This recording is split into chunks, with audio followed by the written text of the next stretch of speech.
Welcome once more, ladies and gentlemen, to yet another edition of AskOkey Live. And today we have a very special guest, a man who is very dear to me, both as a person and professionally as well. I've known him many years, 8 years and counting now. And we have a deep and shared history.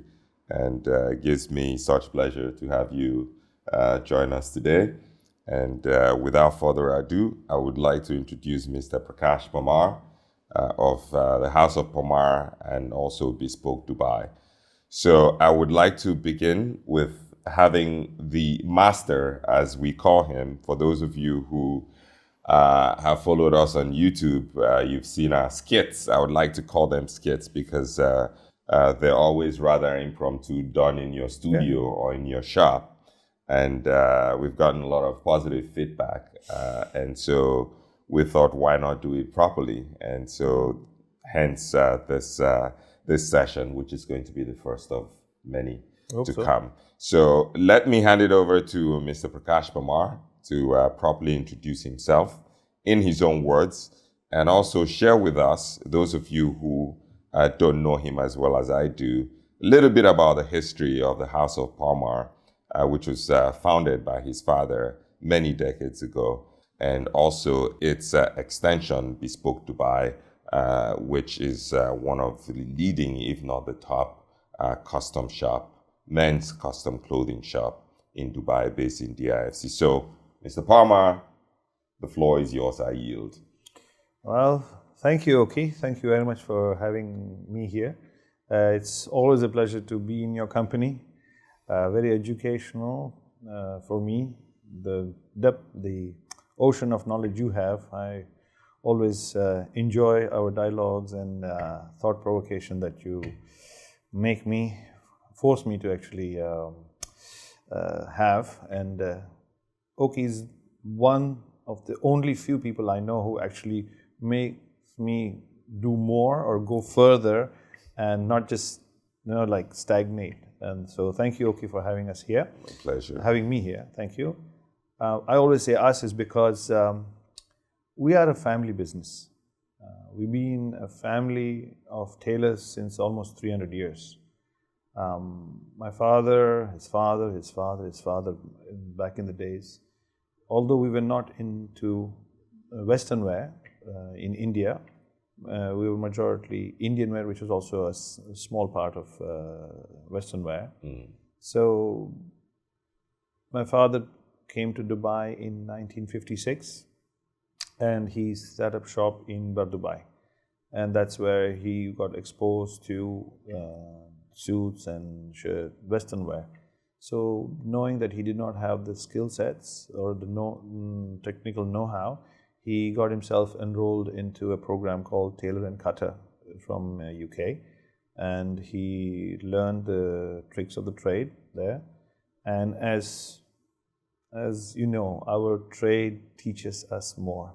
Every time you make something, you learn something different, something new, and you listen to your clients and you adopt. So in 1986, my father, I came home after giving my exam. I came home and I go like, Dad, I finished my exams. He says, great, come to the shop tomorrow. 35 years later, I'm still there. You're still at the I'm shop. still at the shop. So must be a short internship. I was just going to shop. I'm like, okay, a few to ask, so when does it end? No, doesn't end. No. We have to carry it forward. Right. We need to improve. Right. So from when I started, I started from the very bottom. That was cleaning this floor, sweeping the shop. Then slowly progressed to working with the tailors, learning the craft. So I learned to make garments for 8 years. Under the apprenticeship of the tailors we had in our store and under my father's supervision. Then after 8 years, I was introduced to the world of cutting. So I cut garments for another 15 years and attended customers, did the fittings. And so we grew because, of course, father and son, when there are more people from the family with the same ideology, and same goals, we actually grew very fast. Right. In about 2006, we realized that our store, Parmar, which was in Dubai, we needed to expand. So we opened a store, Bespoke, in DIFC. And when we opened the shop in DIFC, we realized that we could not cater to both custom tailoring and bespoke in the same store. So we had to split it up. So Parmar is custom tailoring and bespoke is the true bespoke. Can you explain the difference? What do you, because I think people often get caught in this use of terminology. Sometimes people use it interchangeably as a synonym. And for people like you who are in the industry, these are two completely distinct products. So please elaborate, shed a bit more light on your interpretation of that. First and foremost, thank you for asking the very important question. Because unless you ask this question, you will never know the difference between custom tailoring and bespoke. I'm not saying people misuse it, but they are not genuine in being upfront about what they do. Because if you compare value for money, then custom has its own place, bespoke has its own place. But if a custom product is sold as a bespoke, that is misinterpretation. Yes. So it's a story half told. Yes. So when it comes to custom tailoring, custom is when, now here, when I refer to custom, the term custom and bespoke, I'm talking from tailoring perspective, not literally. Because if you go literally, bespoke and custom is nearly the same thing. But when it comes to the tailoring industry, custom tailoring is when you make a garment customized to a customer's requirement, but technically the garment is not produced completely by hand. Right. It is a semi-industrial construct. So it means you have less laborious molding going into the garment. That means less hours of production, less skills required. So it's a product that can be made faster with less cost. So custom tailoring works as well, but it does not give you that level of molding, shaping Of course. that goes into a garment, into a bespoke garment. Now, bespoke technique is what I would say. I would use the word bespoke technique and custom technique. There are certain minimum requirements that a bespoke garment has to have. For instance, it needs a skeleton. The bespoke garment has got a skeleton on the inside, which is the canvas. Now, the canvas is a two-dimensional material. We have to cut, stitch it together, mold it, iron it, shrink, stretch to create that room for, like say, for instance, on the shoulder, you need to create the room for the shoulder ball. You need to create a dent over here which accommodates the collarbone. Then you have to create the bloom for the chest. Because many times customers don't have the right physique. But the skeleton will actually help us create that form and shape so that the garment sits well, the client aesthetically looks good, but he's very comfortable in it. He can live his life in it, he can move, he can drive his car, or there's no restrictions. But to create that, you have to mold it. Now I want you to, and thank you so much for the technical illustration or explanation. And we could really spend another 2 hours. Another session. You and I, we could spend another 2 hours, and we will in further segments. We'll spend some time going into, you're an engineer, and we'll go into all this. But my initial question was, I personally wanted to understand why you decided to split the brands, and this is more of a business, I would imagine. So I want the audience to understand what prompted that decision to split both units, and I would imagine facing it completely different or separate customer. That's a very good question. The ideology behind this is a bespoke customer is a connoisseur, and a custom customer, a client, can be a connoisseur, but if he's misguided, he'll think that he's getting bespoke. But majority, a person who knows custom is a different, is a client with a different mindset and requirements. For instance, I'll give you an example. If to you, what does a pizza mean? Like, well, something round with some pepperoni. but how is it made? Handmade or the You mean New York pizza or real pizza? exactly, a real pizza, and not New York pizza.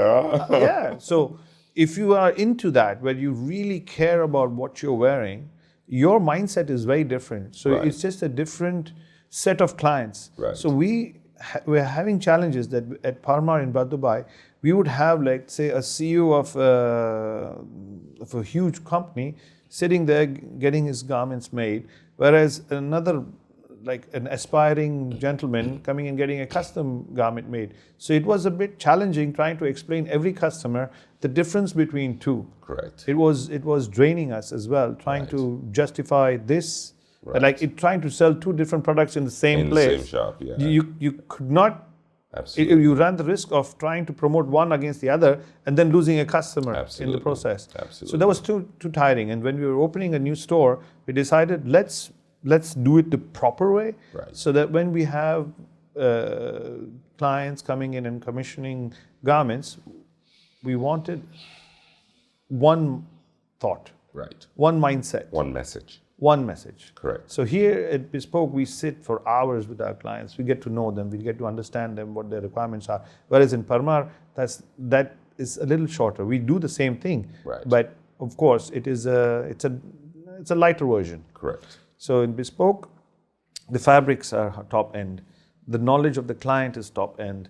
We know what we are doing. We can give a lot of options to our customers, but it all has to be a solution for the client. And to do that, you need time Absolutely. and you need comfort. And you primarily focus on the Bespoke brand, and your brother, from Yes. based on my own understanding of our history, Yes. your brother focuses on the custom Parmar brand. on the Yeah. Parmar brand. So I'm the CEO of the group. All the technical skills or guidelines come from me. So I'm the CEO of House of Parmar, which is based in DIP. It's a huge workshop. Which I've visited several times. Which you visited as well, yeah. And I go there in the morning, so that all the matters relating to running the operations is my responsibility. So I stay there for a couple of hours, because it also gives me an opportunity to oversee all the garments that are being made. Correct. So let's say, for instance, when your garments are being made, when I'm there, I see them being made. Correct. And if I see something that You're able to catch I need it to quickly. contribute, Absolutely. I can guide them. So it's Absolutely. not that we've given somebody guidelines and they're following it. Mm-hmm. We are constantly there to get a feedback from them also, because the fabrics and garments and bodies, it's a huge, it's never standard. It's always changing. Right. So to be there, hand-holding and also working together with our team, so that the product is always top-notch. Right. So then in the afternoon, I go to Bespoke, see my clients. I actually only have few clients. I don't attend all my clients, because my team takes care of them. Obviously. So you like to say you're the cream of the cream. Very good. Thank you. Let's see. Thank you very much for that introduction. Very, very comprehensive and detailed, much like the man I have come to know over the years. I want us to talk a little bit about this AskOkey Classic Dress project, which we embarked on, I would say, about 3 years ago now. 3 years ago, it was a thought, It's yes. been 3 years in the making. So I have, in my, prepared remarks here, I had two specific questions for you. And I really, this is going to be your own interpretation of, I'm not going to interrupt much. I want to really hear and get behind your thoughts. The first is, what were your initial thoughts and expectations for this product when the idea was introduced to you? What were your reactions? What were your thoughts? What did you expect? And then the second question, and you can answer them in no specific order. What have you discovered through this process as we've gone through this whole product development cycle, which has lasted about 3 years, actually, maybe even more? Yep. So I yield again, and I'll let you sort of address both questions in no specific order. Okay, so I have a habit of saying okay. So it's almost like okay, and then start my statement. Well, we're on AskOkey, right? I've been reminded about this. Yeah. So AskOkey. So we tend to get comfortable in life with what we do, where we are, and what we've achieved. Sometimes you need somebody to just come and push you off the chair, and that's what Okey did. Seriously, when he came in with this project with the new cut, I was like, I haven't done this, but then again, why not? Let's do something. We have all the tools, we have the skills, because if you really look at it, it's quite away from the mainstream, and it's not what we were used to making on a regular basis. So it was exciting. It was rediscovering and reinventing ourselves, because it's not your run of the mill, or it's not a standard way of working. When we talk about complete shift from what we're used to. So it was trying to convince ourselves how to go about it, and getting the team to work together as well. So the 3 years that it took to get to this point is because of COVID as well. We got to understand. Yeah, we experienced some delay. We were delayed by almost a year and a quarter because of that as well. And you were traveling as well. So we learned as we went ahead. We learned. We took a few steps forward. We took a few steps back. And thank you for your patience in working with us on this. And a lot of trips on the E11. Driving back and forth. And so many cigars. Hours of the night. But please go ahead. So it was a learning curve. And when you dive in, then you discover that you also like a lot of things that you see. Like, we learned a lot. Like, if you see what I'm wearing today, has the ethos of what you're preaching. Wider shoulders, extended shoulders, fuller cut, longer jackets, higher waist trousers, fuller trousers, and I must say thank you. You introduced me to my new love. So, you tend to get stuck in a way of doing things, but also your wardrobe gets stuck as well. You're just comfortable. This works for me. Let me just not change it. It's not broken. Let's not fix it. But what's wrong with falling in love with a new passion?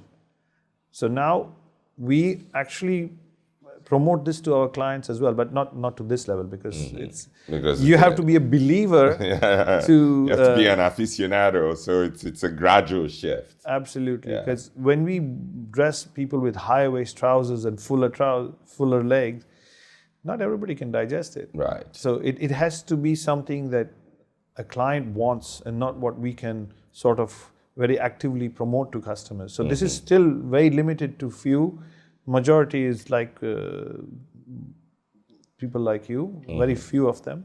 And it's been interesting now. And it's giving us more options to our customers as well. What were the bigger technical challenges that you encountered when we drafted the pattern, and as we struggled with things like establishing balance, for instance, balancing the lapels? Remember, we went back and forth in terms of the height of the gorge, the extended shoulders, by how much, should we extend it?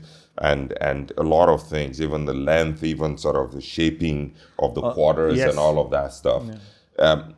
What were the main technical, because you were, I like to say I'm the architect and you are the engineer. Right.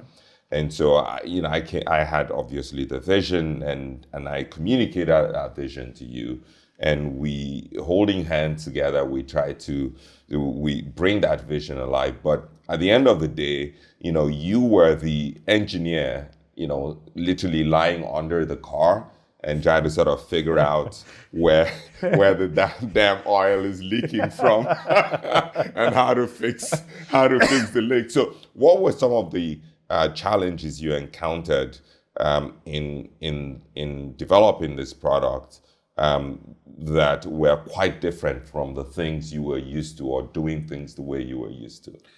First of all is the mindset. We have to keep this mindset that the knowledge that I have is not the complete knowledge. So we had to work over our egos. Us tailors have a little bit of ego. Oh, a little bit. Have you been to Italy? Yeah. Have you been to Naples? Oh no, when I go there, I feel like God. Yes. Every tailor is a god, and every tailor is, like a little god in Imagine going to a tailor and saying, no, I want it this way. And 90% of the time you'll say, no, that's not the right way of doing it. Right. So this is where we had to say, hold on, this is not my project. This is something that is totally different, and this is Okey's project. So I need to keep an open mind. So whether I believe in it or not is not the point. What is the right thing to do? That was the biggest challenge. But once we got over that and we started seeing results, it was magic. Now, for instance, I'll give you an example. When we draft, our hands are they just run in a certain way. It's like when you drive a car. When you're driving home, you don't register each and every turn and changing of lane. Yes, you just get there. So this is how we are. It was like consciously saying, okay, this right turn. No, I need to turn this way. So even the turn of the jacket front, the lapel, the shape, the gorge line, everything had to be like, let me think about it. Let me see how it works. Now the challenge is the new generation. The current trend is that people like to wear their garments very close to their bodies. So the body is actually supporting the entire garment. Correct. But back in the days, when they were making these garments in these structured manner, the structure came from the canvas. That means they were heavier, they were stiffer, and the fabric was a lot heavier. Correct. So the current raw materials that we get, the fabrics that we have in the market are very light. Correct. So if we were to make a structure like the previous one with these light fabrics and light canvases, we could have not attained it. So thankfully brought in the right fabrics, the tweed and the heavy linens and all that you bring. They are heavier. So 13, 14 ounces and up. So we had to match that. We had to source heavier canvases to build that structure. And it was a big going back and forth. So are you saying, that technically speaking, that achieving that same drape cut, which we did achieve, using lighter materials is going to be something of a challenge? Not possible. It will just, you need something to provide that structure. Let's say, for instance, your shoulders are almost, you have very broad shoulders, so that works for you. But still we kept them wider. Right. So if the shoulder ends here and I need to make the garment that bigger, right, it needs to hold on its own. Like a cantilever. Yes. And if you have sort of a softer, can't you use, say for instance, sort of shoulder padding and maybe sort of the canvas work to provide that scaffolding, even if the cloth itself is not very heavy?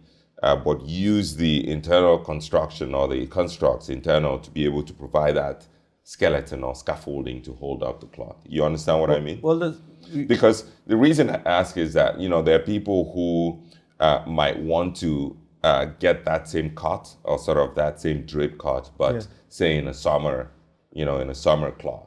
So there are two aspects here. One is you have to understand we only have the skeleton and support till the front, on the front side, and shoulder, let's say another few inches on the back. The rest is just fabric. So you cannot add more structure to the back. And plus, when you pad it up, it becomes very heavy. And it becomes, it defeats the purpose. It will not sit when you sit down. It will not move with you. Right. It will make the garment very stiff.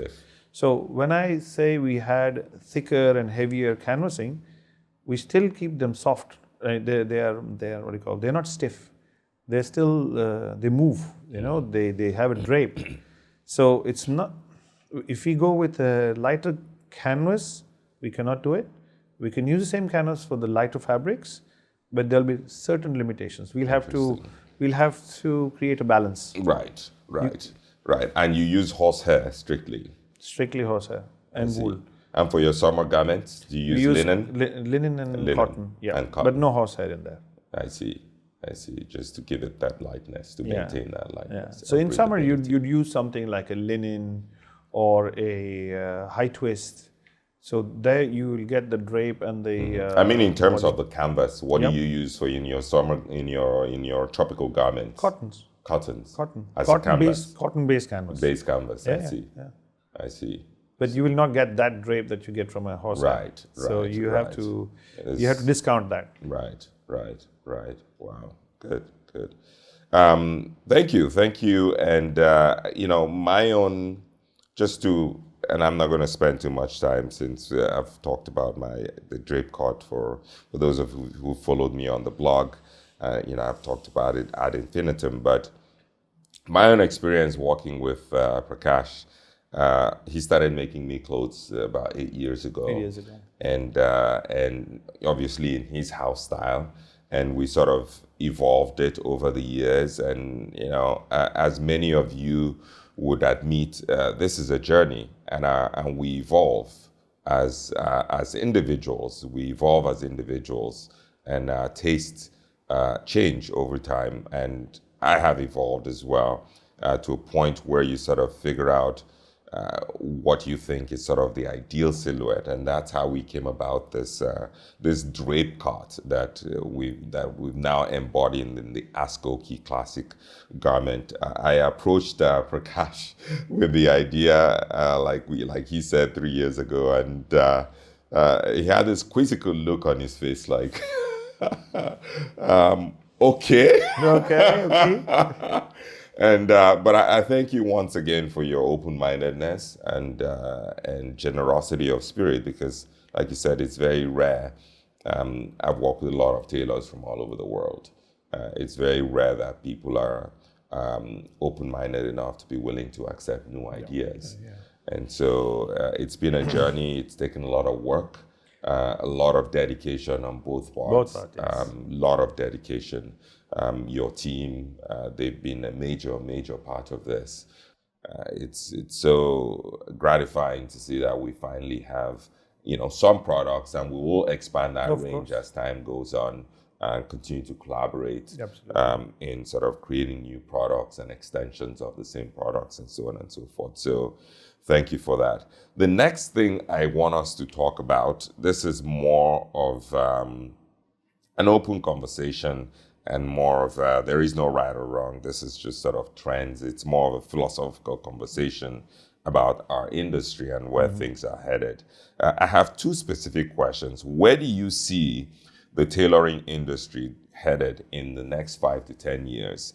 And the second is, how do you see yourself as an individual and also as a representative of the House of Parmar, adjusting to these shifts in paradigm? And I should know that paradigm shift is being led primarily by technology. Thank you very much for introducing us to the Okey cut and an alternate style of dressing. With regards to our industry, there is, in my opinion, there are going to be believers and non-believers.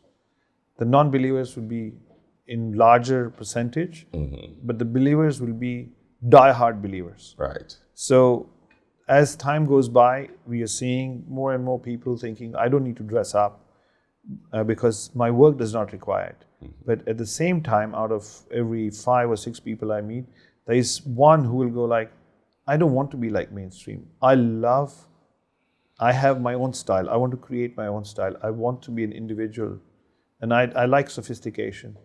So we are seeing that the believers are becoming die-hard believers and the non-believers are just going away. Right. So which is fine. It's a cycle. Whenever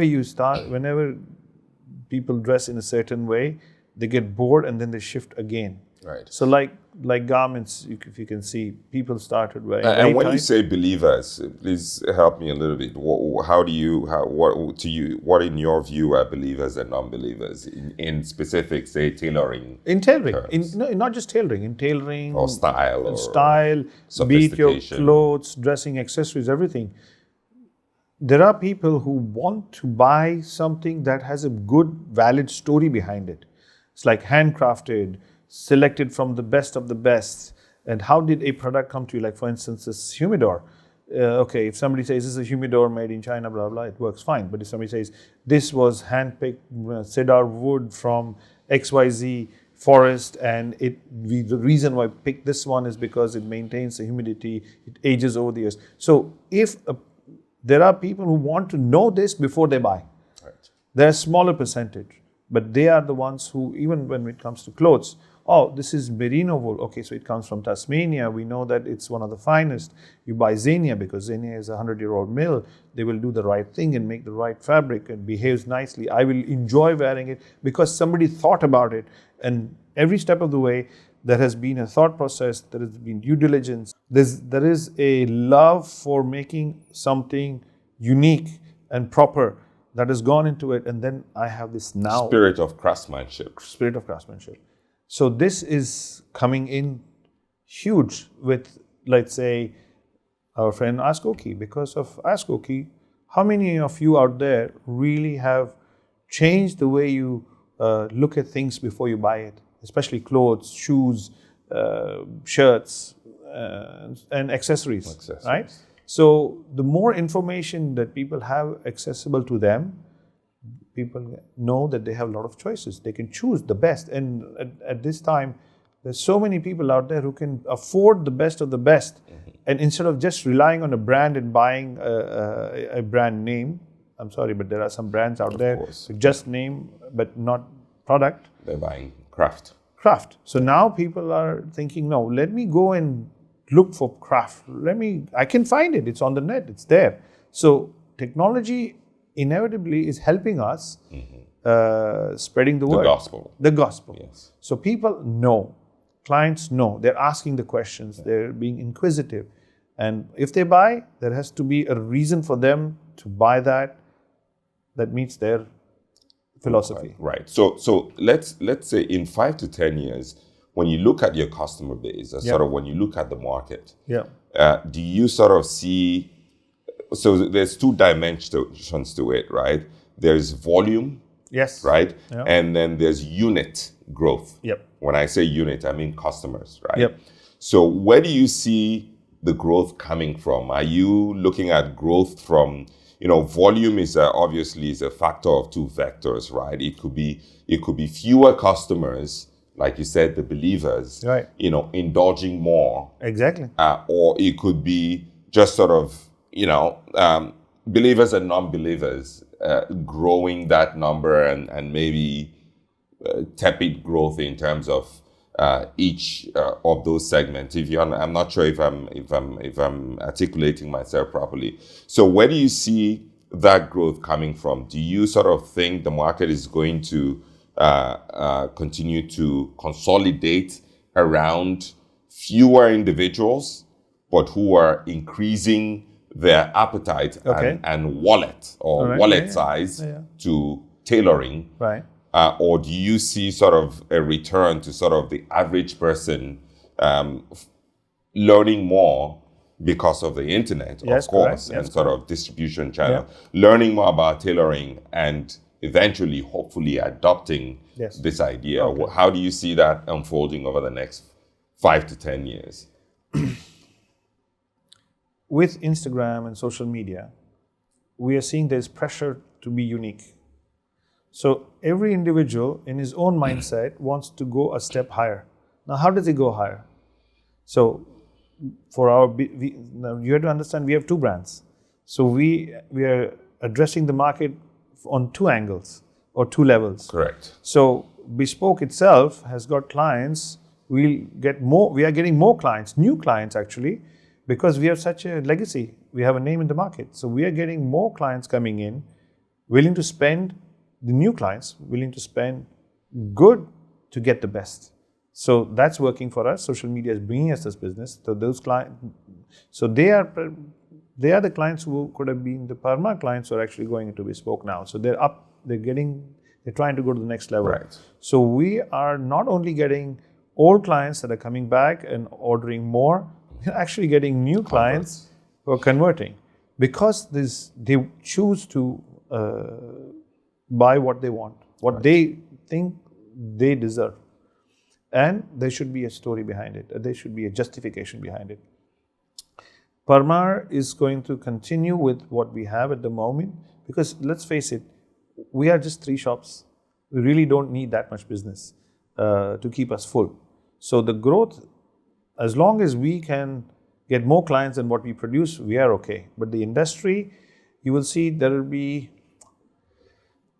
customers want custom-made stuff, but they want it fast. Right. So you will get a lot of made-to-measures popping up, creating business. So in Parmar, we have made-to-measure as well.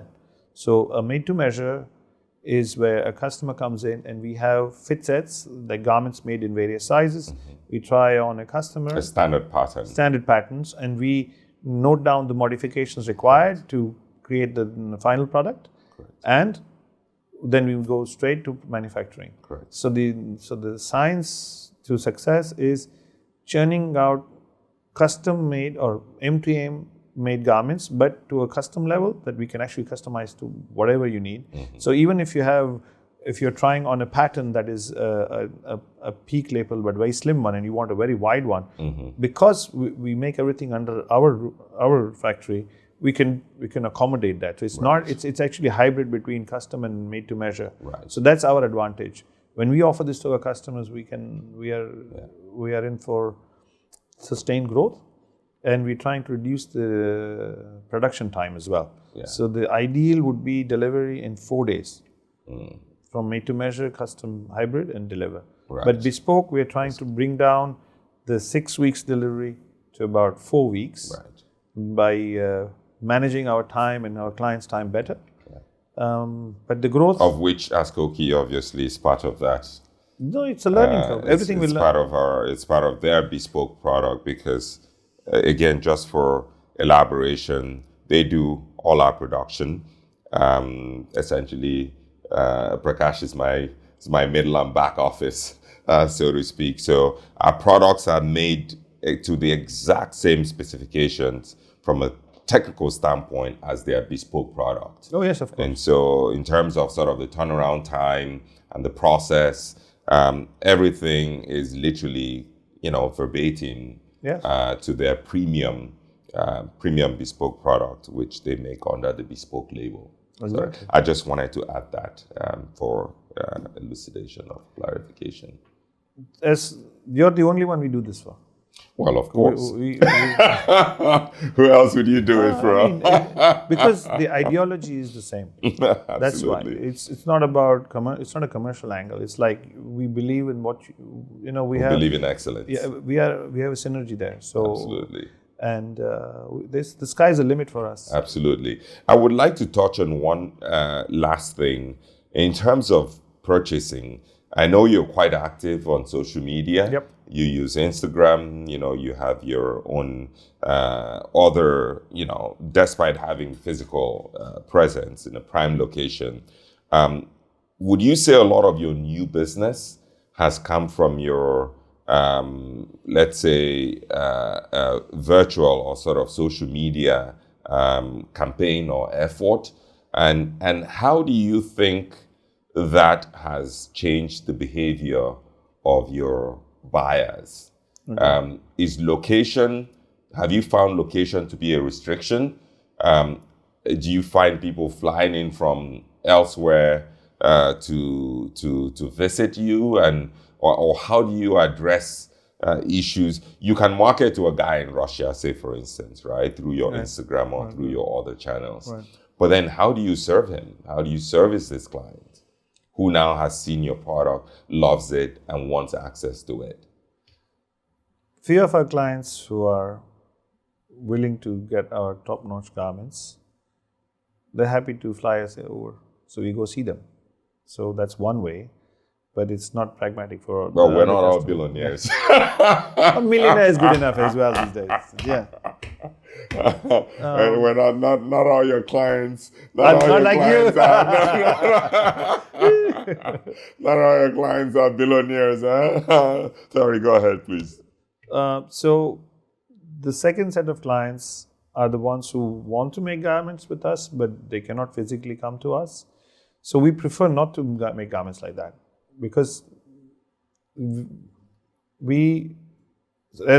till now we have not had a structured way of not replacing, but having a proper mechanism in place to measure the garments, measure the client our way.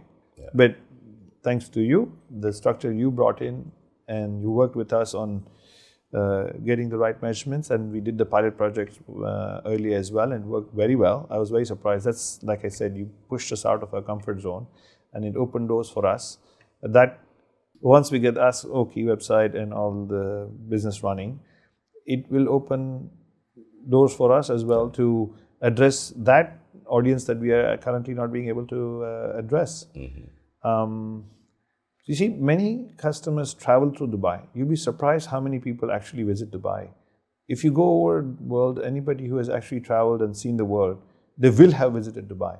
So we have had instances when customers have come in from overseas. They placed the order, but they came back 6 or 8 or 9 months later on another trip and done their fittings, and then we've just shipped it to them. So we do it in phases. So social media and digital marketing is creating awareness, and because we've been in this business so long and we have so many well-wishers and associations, that we are actively present in the social media. So I'll ask you a simple question. You have a son, right? Does he ever ask you for advice on where he wants to buy something anymore? Not really. Yeah, they go to They go to Google. They go to Google. Or wherever, TikTok or wherever. Google Uncle is what we refer to. Uncle Google. Google Uncle. Yes. So back in the days, a son would follow in steps of his father. He goes to the tailor with him. He'll end up going to his father's tailor. Now it's no more the case. My children don't ask me where to go to get XYZ. They just Google it. So we are generically on top.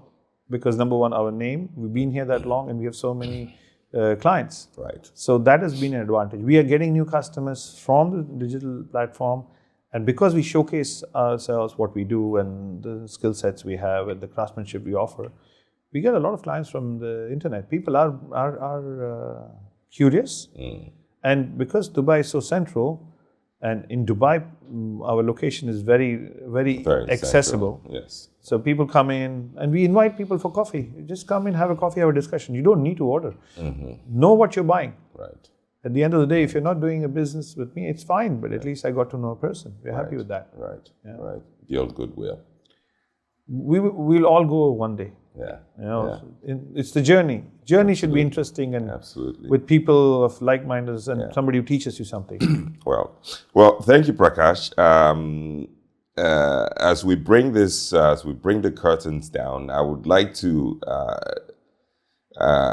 prod your thoughts, as they say.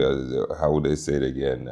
When you fish someone's brain, pick your brains. Okay. What are your any parting thoughts, comments, just general ideas?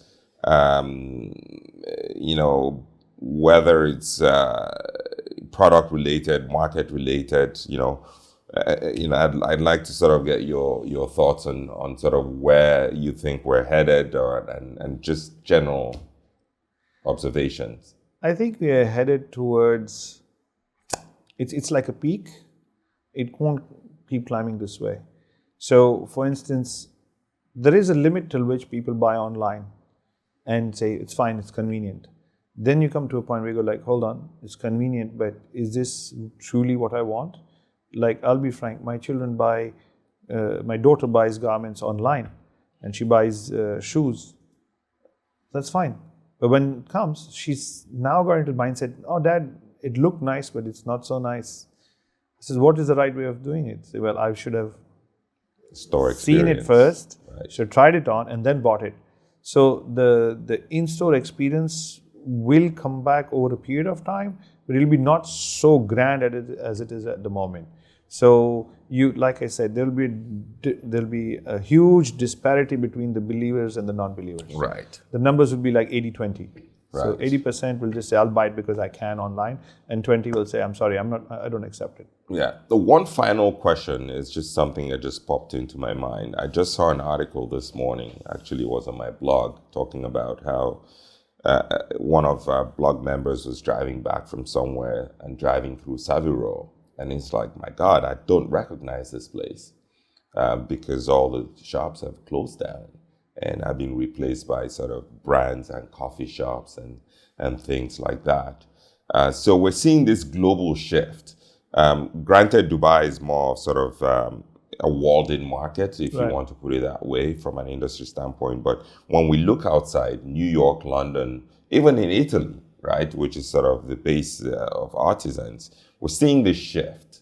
Do you think it's just sort of a temporary thing, or do you think the Huntsmans of the world and sort of the old world names with all this heritage are going to go away? And if they do go away, what does that mean? For you, I mean, like you said, you're sort of protected, but ultimately you're a legacy brand in your own market. Correct. Just like they are legacy brands in their market. Correct. And sort of watching what's happening to them. Does that sort of ring alarm bells? Do you understand the question? I got the picture.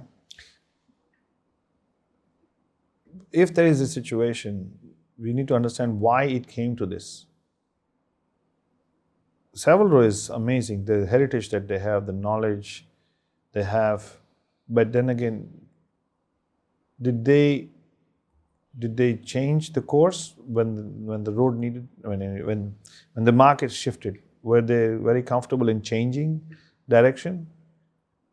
This is the key question. You have to adopt and foresee and plan ahead.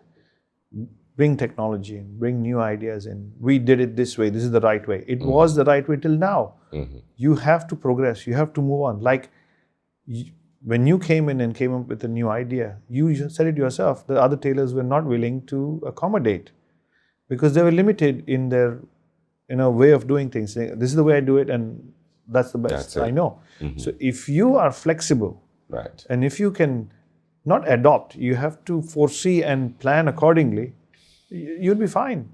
Savile Row, unfortunately, stuck to its old way of doing things. So they got the old clients coming back, but there's expiration on those clients over a period of time. Absolutely. They retire, they move on. And the new generation does not want to learn, does not want to invest in time to learn. Instagram and social media are the culprits. So if you go on Instagram, you see a sum of everybody's peak of their lives. Like one guy's flying business class, the other guy is buying a most expensive watch, third guy is driving the most expensive car. So my son or daughter sees that and says, the car has to be a supercar, a watch has to be over $100,000. I have to fly business class. I said, excuse me. And then the girlfriend said that the boyfriend has to be like a millionaire. Exactly. So expectations. So the expectation is so high for the new generation that they don't want to waste time in investing in a craftsmanship. Yeah. Tailoring is it takes time. It takes you 6, 8 years, 10 years to really become good. You're speaking about the artisans, right? The people in the back shop. So do you think the new generation wants to wait that long? Some do, but not the majority of them, right? Yes. Not the majority of people are willing to go through the apprenticeship that is called required. For. Exactly. So there will be still a small percentage. So you have to be very aware of this and make sure you keep getting those tailors. So in our store, we train people up to 6 months to a year, even if it's been in the industry 5 to 6 years, even 10 years. When he comes in, we train them, we put them under apprenticeship and we pay them. Yeah. So we invest. We are investing in making sure that our craft lives on and it continues. But at the same time, it adopts to the modern day. You take away those things that are laborious. For instance, filing your patents, cardboard patents and storing them. something could happen to them. Convert them to digital. Correct. And when we convert them to digital, they're vector, right? So when they're vector files, they're stored forever. Right. So this is a simple example. Yes. What I'm trying to Obviously, share here. you save on space. I think we've run quite well beyond our allotted time, which obviously I expected. When we get talking, Never a time you and I get together that we never stick to time. No. But obviously delightful, and not a second of it has been boring. Thank you for coming by, driving all the way down here. Truly a delight to have you here. And I hope, not that I hope, I know that this will be the first of many such sessions, and subsequent sessions we will tackle different subjects. We will get under the hood where you feel most comfortable. Of course. And go into the actual construction of a drape coat. Okay. I've gotten a lot of requests to do videos on the construction. Oh no, I'm not showing it. I've gotten magician never like magician. on. You never turn over your trade secrets, huh? Okay, we'll show you something. Maybe we'll get you to lift your skirt just a little bit, just a little bit, not all the way. We just want to see a little bit of flesh. You can push me off the chair, not off the ledge. So, ladies and gentlemen, thank you for joining us. This has been an exciting, long but exciting edition of AskOkey Live, and we're so grateful to have you, Mr. Parmar, and look forward to having you back in our studios. Thank you, Okey, and good luck with your AskOkey project. And with our AskOkey project, with our, you're not going anywhere. I'm not going anywhere. Thank you, guys. Thank you for watching. Thank you. Goodbye. Bye-bye.